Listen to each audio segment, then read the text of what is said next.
Bismillah, alhamdulillah, wassalatu wassalamu ala rasulillah. Assalamu alaikum. Today we're going to be speaking about atheism, feminism and Darwinism.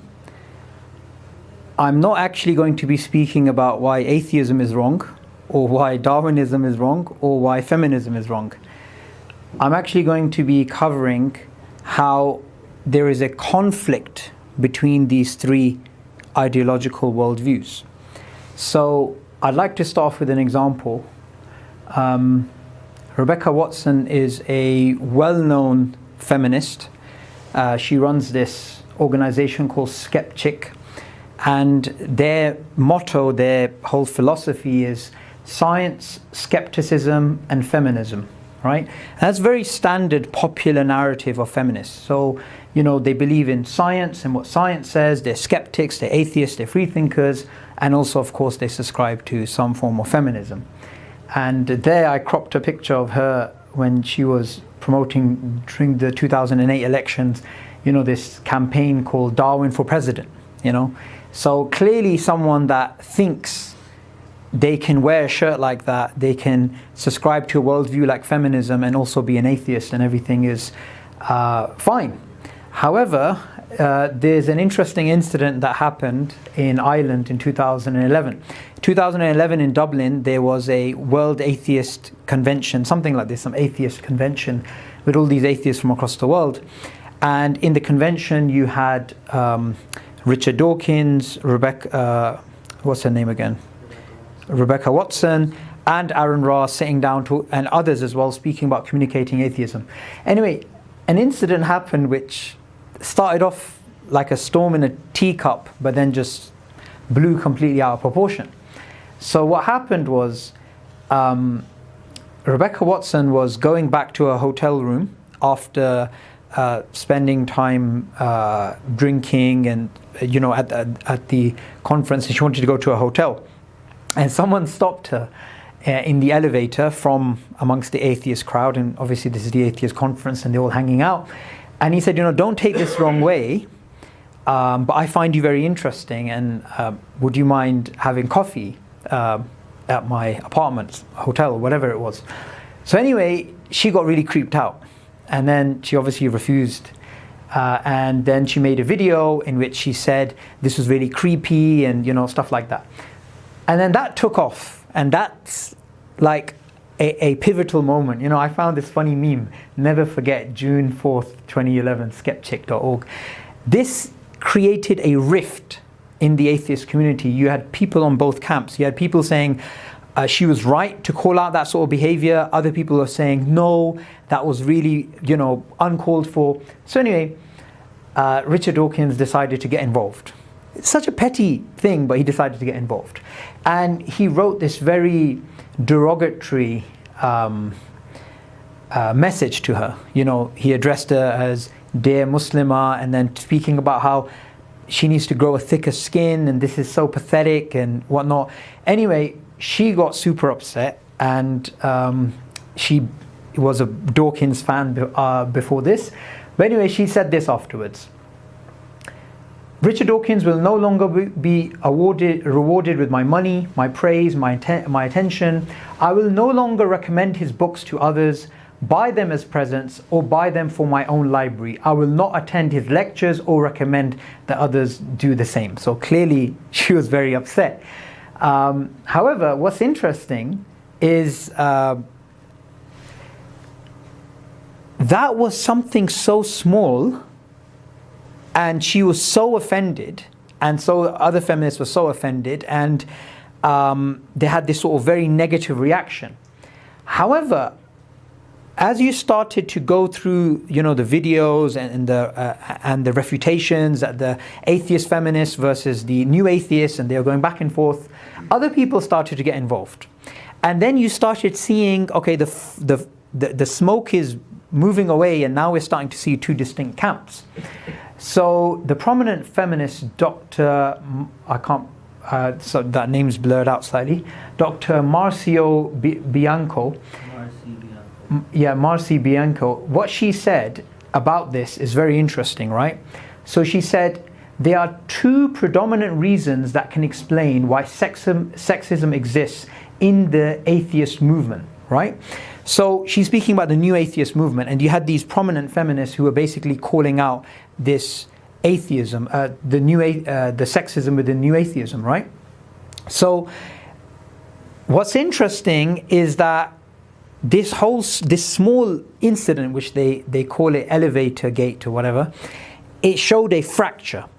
And as you started to actually delve deeper, you started to realize actually there's a very clear demarcation between these two camps. So she gives two reasons why the new atheist movement, spearheaded by Richard Dawkins, is sexist: social Darwinism and the religious structure that new atheism has, which is obviously something that new atheists won't be very happy to hear, that they have a religious structure. But anyway, that's what she said. So firstly, we need to go over what is social Darwinism, right? Social Darwinism is, it's like the application of Darwinism to society, right? And that's why people say social Darwinism is going from a supposed fact to a value. Therefore, they say this is a fallacy known as the naturalistic fallacy. But anyway, social Darwinism took off after Darwin, and what it basically says is this: social Darwinists held that social inequalities between the sexes or between classes or ethnic groups represent the operation of natural selection, and therefore should not be tampered with, since this would impede the progress of the species.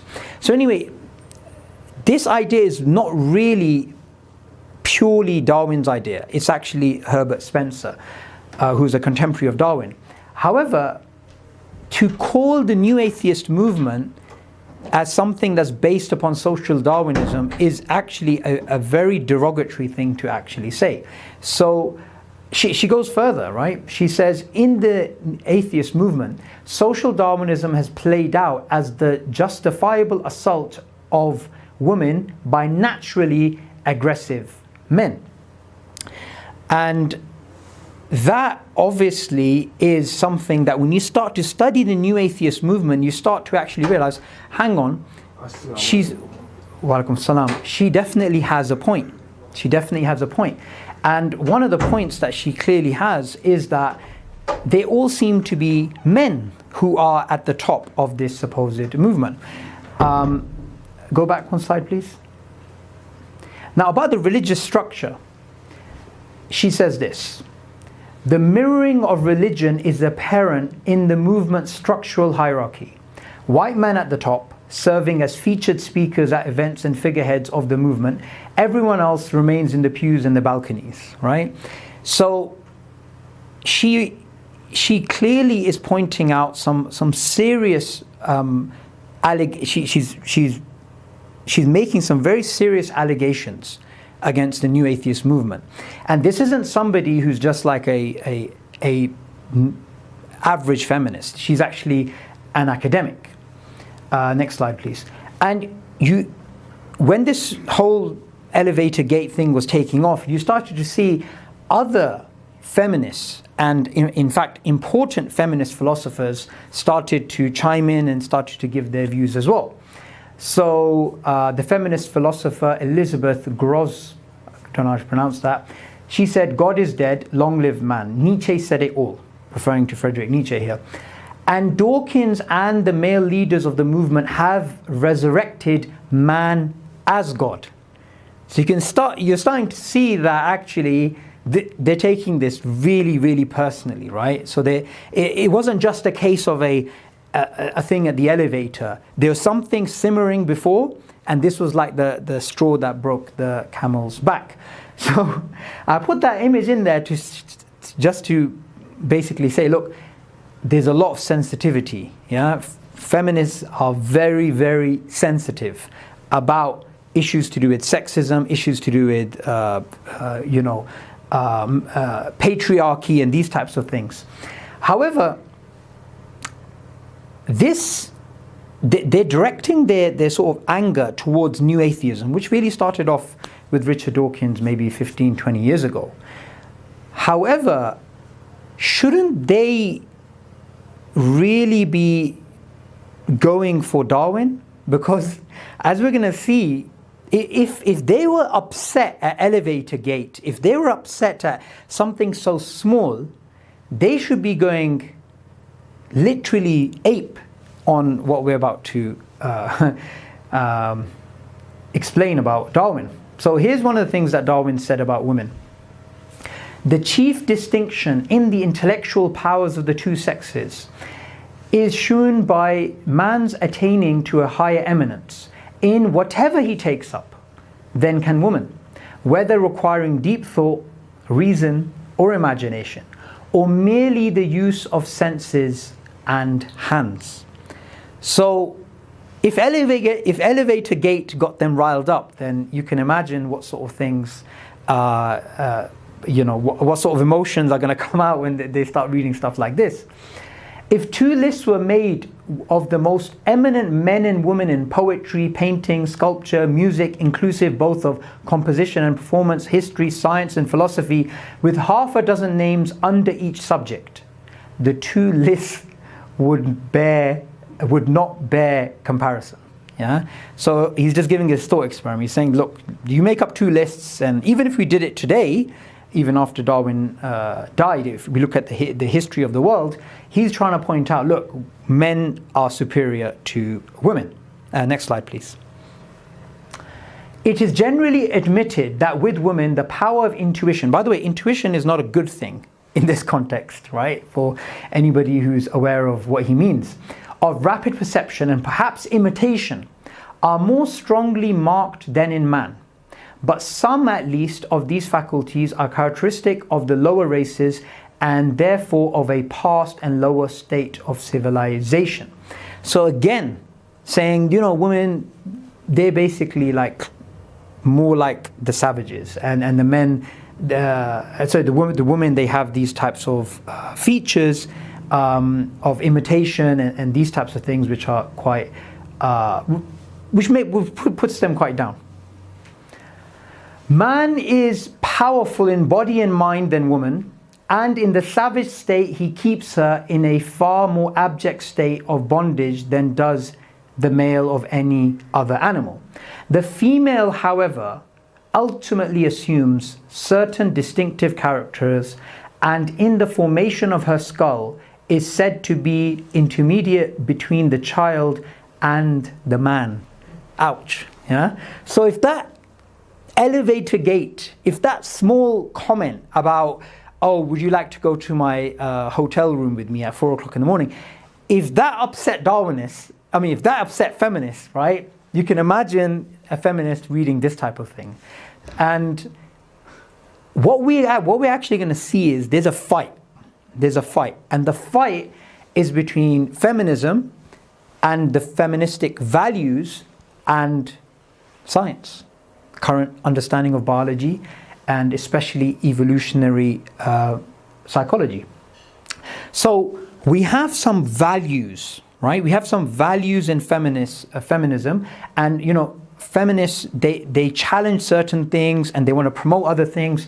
So of course they're not happy with patriarchy, they're definitely not happy with gender roles, and they're not happy with toxic masculinity. They're not happy with that. They're like, we don't like that. They want men to act in a certain way. They don't like gender roles, and they definitely don't want a male-centric structure in anything. However, Darwin described exactly that you had ancient man who was the hunter and the woman was actually the gatherer. That's what Darwinism's all about. Darwinism, it gives clear gender roles. It explains that there was patriarchy in the past and that men were actually more aggressive. Now, again, like I mentioned before, we're not saying that somebody can use that to therefore men should act like that, because that would be the naturalistic fallacy. However, they're basically pointing out it's biological. It's not some social construct, right? Now, Darwin wrote The Descent of Man in 1870 something, right? I think 72. Elaine Morgan, who was not an evolutionary academic at all, 100 years later, in the 1970s, to counter The Descent of Man, from which we got all those previous quotations, She actually wrote The Descent of Woman. And this Descent of Woman was a complete alternative evolutionary history in which the man and the woman, they're playing like this sort of equal role. However, even though feminists across the world, they loved this book was a manual for them, it wasn't a scientific book. It was just a feminist lashing out and saying we don't agree. But again, this is just values, feministic values against evolutionary psychology or Darwinism. Now, it's not just the case that feministic values totally contradict what Darwinism says about the nature of man. It's also that what Darwinism says about the nature of man contradicts what feminists value, what feminists actually want. Consider some things. So, the feminist Betty Friedan, she said the house is a comfortable concentration camp. She wanted women to work. She wanted women to do interesting things, not just be at home and just take care of the kids. Another prominent feminist, Shula Smith Firestone, I can only say the last name properly, she said women would never truly be free of patriarchy until they were freed from the yoke of reproduction. Now that's a big problem, because that's what Darwinism is about, survival and reproduction. Richard Dawkins in The Selfish Gene, he says the highest rationale of life is survival and reproduction.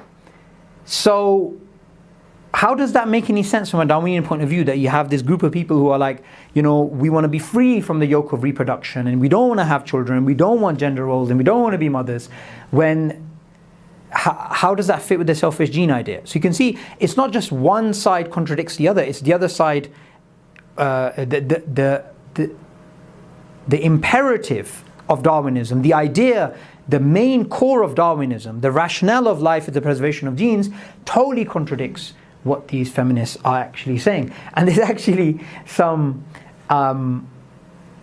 there's an interesting implication of feministic values being prevalent in a society. Here are the statistics from 1920 all the way to 1990. You can see the age of women 30, 25, 20, 40, and you can see live births per 1,000 women, right? So you're starting to see a pattern. So we have 1,000 births per, we have live births per 1,000 women, and we have the year, the actual year of birth for these women, right? So we have 1920 all the way to 1990. And you can start to see there's actually a decline. They're actually going down. Continuously they're going down. What's interesting is what happened between 1940 and 1950. World War II. World War II, you would expect people to have less children during a war than you would during peacetime, like 1980s to 1990s. However, you're seeing a pattern where people are totally dropping off. They're actually not having children. So feminism is like kryptonite. Feministic values is like kryptonite to the Darwinian understanding of life.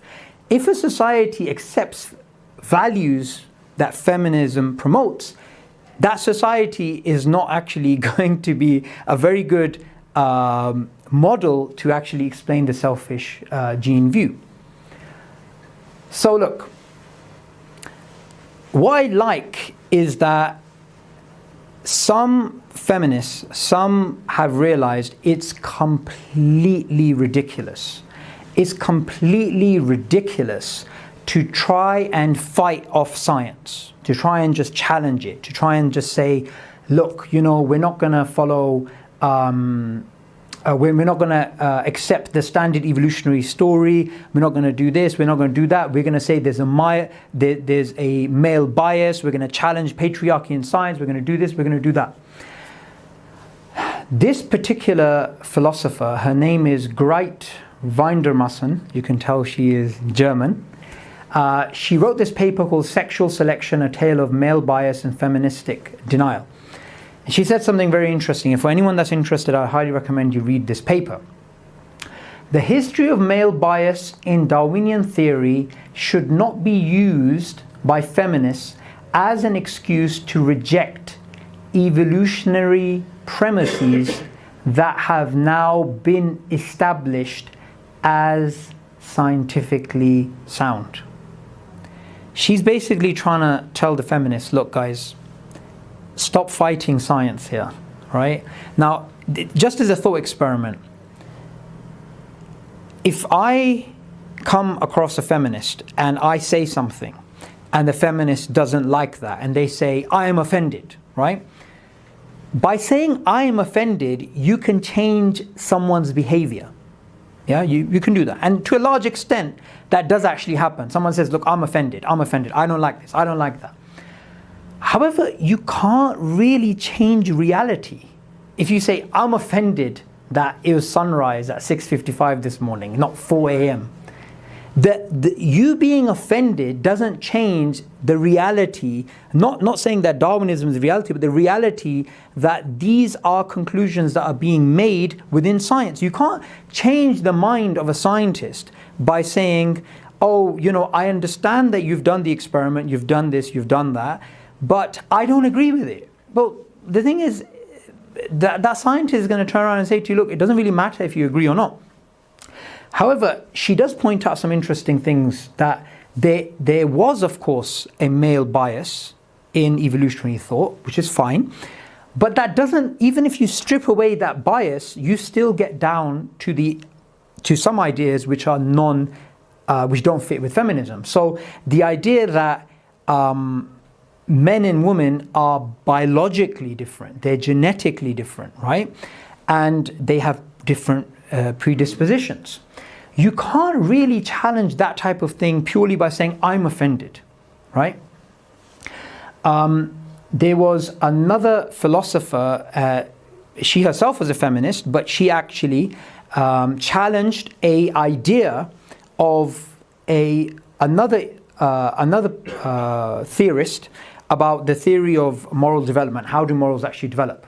And what she basically did is she challenged that theory because she said it was sexist. And then she came up with this particular idea based upon interviews and based upon her research, that women have a morality of care and men have a morality of justice and duty and rights. So they approach from different perspectives. So it's like different voices that you actually hear. And a prominent feminist was criticizing her and saying, no, those are just societal expectations, those aren't actually anything else other than that. But then the problem is, you can't keep doing that. You can't keep, okay, there are some values which are being promoted and those values contradict certain things that scientists are saying. You don't actually like those values, so you're going to turn around and say, I'm not going to have that. So you can't actually have it that way. Emma Thompson, she is a famous feminist. She calls herself a radical feminist. And she said this very interesting statement. She said, I am an atheist because religions oppress many women. I regard religion with fear and suspicion. It's not enough to say, I don't believe in God. I actually regard the system as distressing. I am offended by some of the things said in the Bible and the Quran, and I refute them. And this is a standard understanding of feminists, right? I don't like what you're saying, so I disagree with it, and I'm going to spend my life refuting it. And look, I'm an atheist because religions oppress women. I mean, even if you actually think about that statement, right? Firstly, oppress, is that based upon the actual scripture? Is that based upon people's interpretations? But either way, being an atheist because you don't like certain things, and look, you can actually find this in the Quran. In the Quran, it mentions certain things which some feminists may not like. But that doesn't mean you turn around and say, I'm actually an atheist. Now, Emma Thompson, although she calls herself a radical feminist, and by the way, there's many different types. There's radical, Marxist, Realist, liberalist. Liberal, yes, fantastic, liberal feminist. You also have first wave, second wave, third wave, God knows. Muhammad Hijab recently, his book, Fifth Wave Feminism, right? But the problem is that the average feminist that you see on the street, they have no idea about what Darwin said about women. And remember, Darwin's not just reflecting Victorian values. You can make that argument, but in The Descent of Man, he's basically arguing, using his theory, that women are inferior physically, mentally, psychologically, and in other ways. So anyway, let's take this statement of hers and let's see her reaction, if she wants to be consistent, if Emma Thompson actually read The Descent of Man as opposed to the Quran and the Bible and felt insulted. So I'm going to flip this statement. I am a creationist because Darwinism makes women inferior. I regard Darwinism with fear and suspicion. It's not enough to say I don't believe in evolution. I actually regard the system as distressing. I am offended by some of the things said in Darwinism and I refute them. At the bottom there I wrote not Emma Thompson, because I have this tendency to attract militant atheists who are always trying to say you misquoted someone. So I just put it down there. That's not Emma Thompson who says that. But if she is to be consistent and she read The Descent of Man, she would recognize that's actually what she needs to say, right? She actually needs to say something along those lines. Next slide, please. So where are we, right?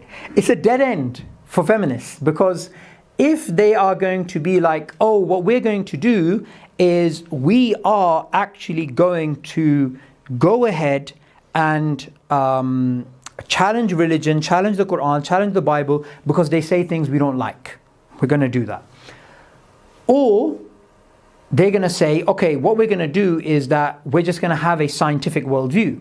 However, contemporary science, evolutionary psychology, it says many things which do not fit with feministic values. So they can't go down and follow religion. They can't go down and really follow Darwinism, although there's some who are trying to fix that. They're really at a dead end. Now, one of the things that they're trying to do is they're trying to promote this new idea of, by new I mean maybe a few decades old, right? And it's the idea of female epistemology, female theory of knowledge, right? And they want to infuse feministic values within science. They actually want to infuse it within science. And they have different types of epistemology. So they have postmodernism, they have feministic empiricism, right? And there was another one that they actually have. So postmodernism, standpoint or something, right? Viewpoint, standpoint, something like this. So they had these three different ways of looking at the problem. So they want to infuse feministic values within evolutionary science. However, there's a counter and there's a resistance to that problem. And the resistance is this. So you want to infuse these values within actually science. And you want to do them because there is a male bias, which you're saying is affecting the scientific method. But then the obvious thing that some philosophers can say is, hang on a second, if you want to challenge male bias, shouldn't you just be using the scientific method itself? Because the scientific method, all that matters is the relationship between evidence and your theory and the logical relationship between the two. And science is supposed to be a system that is supposed to filter out biases, whether they are sexist, racist, or whatever type of biases they are. So that's the first issue. The second issue is, if you want to challenge male bias, how are you going to challenge it? How are you going to challenge it using female bias, right? So if you want to challenge the fact that there may be implicit male centric, androcentric values within science, how are you going to get rid of the problem by chucking in more bias? You're just adding fuel to the fire. It actually gets worse. And there's a third response, which is there's a difference between, in philosophy of science, the discovery justification, the context of discovery, and the justification of the actual theory. So the way that you actually discover the theory, the origin of the theory, is different to the justification of the theory. For example, a scientist, they may see a problem that they were trying to solve and they couldn't really solve it, and this actually has happened in the past. They went to sleep at night and they saw a dream, and in the dream they actually saw the solution to the problem, right? And then they went out, they tested it, and they discovered it was right. If somebody turns around and says, right, that's totally false, how can you see in a dream that this came? Or you did something else and you came across the solution which happened to be correct. The origin of the discovery of that actual hypothesis, and then the testing of it and the justification of it, these two things aren't linked.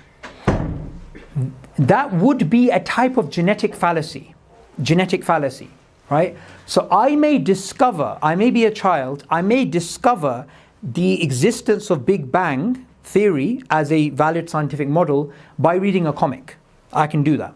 But that doesn't mean that therefore I cannot believe in it because I happen to read it in a magazine. So the justification, the discovery origin and the justification are two different things. So even if Darwin happened to be born in Victorian times, and those times were times that were male-centric, it doesn't mean that the hypotheses which are now accepted within evolutionary psychology about the fact that you had a male-centric structure, with men being the hunters, and you had this type of patriarchy, and you had gender roles, and men were aggressive, it doesn't mean that that is false, simply because Darwin may have been shaped by his actual time. And that's why, if you just go back once more. That's why this particular feminist, who is a philosopher, and she's challenging the other feminists, her paper, Sexual Selection, a tale of male bias and feministic denial, she actually challenges both sides. She actually strips evolutionary psychology, or tries to explain about male bias and tries to challenge that, and then also female denial. But you'll still, even if you get rid of male bias, you still may be left, and you are left, with certain things that don't fit feministic values. All the way, yeah, just here.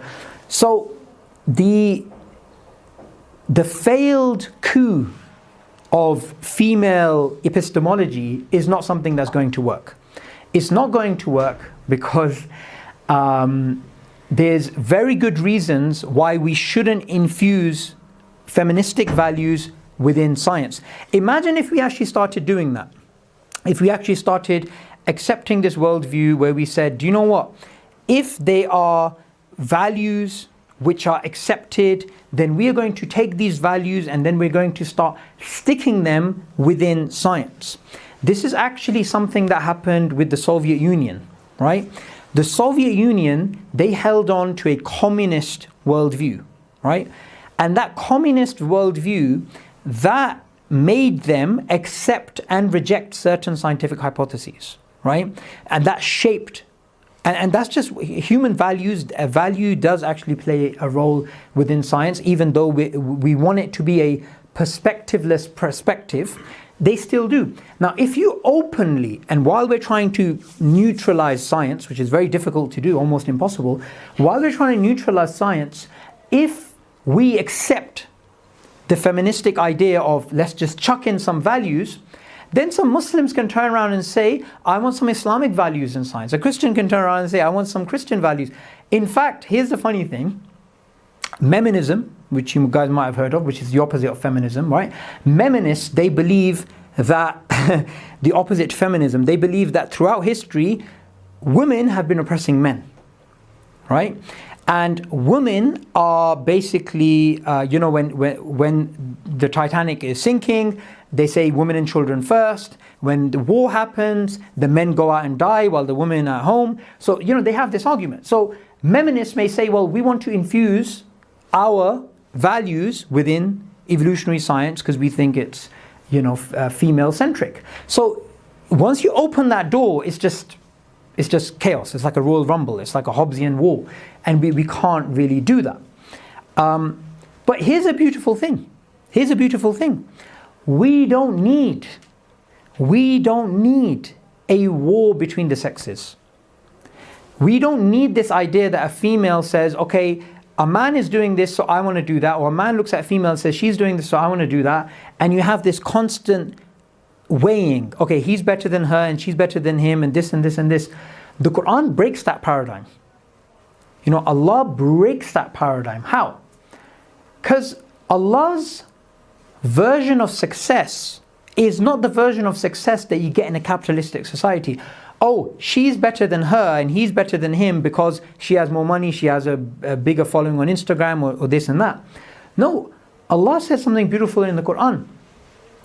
Whoever does good, whether male or female, and is a believer, we will surely bless them with a good life, and we will certainly reward them according to the best of their deeds. So, the previous slide, it was nowhere to go for feminists from that perspective, right? The road was blocked from either way. And, rather than rejecting science, rather than rejecting these things, they could just accept those things as working models, but just they would not have to feel inferior. All that they would need to recognize is that the purpose of life, we'd all agree, even some of the feminists would agree, is not survival and reproduction, which is, the Darwinian sort of rationale of life.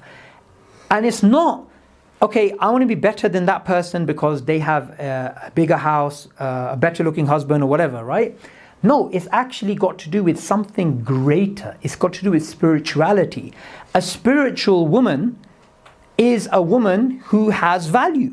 And it's not just a case of, oh, she doesn't have a job, she doesn't have this, she doesn't have that, therefore she has no particular value.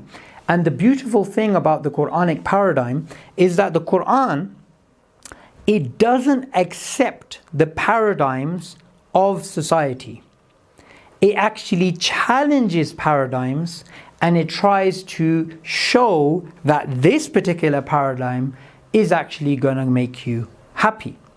And what's powerful about this particular paradigm of the Quran is the Quran doesn't want this battle, right, between men and women. The Quran explains a symbiotic,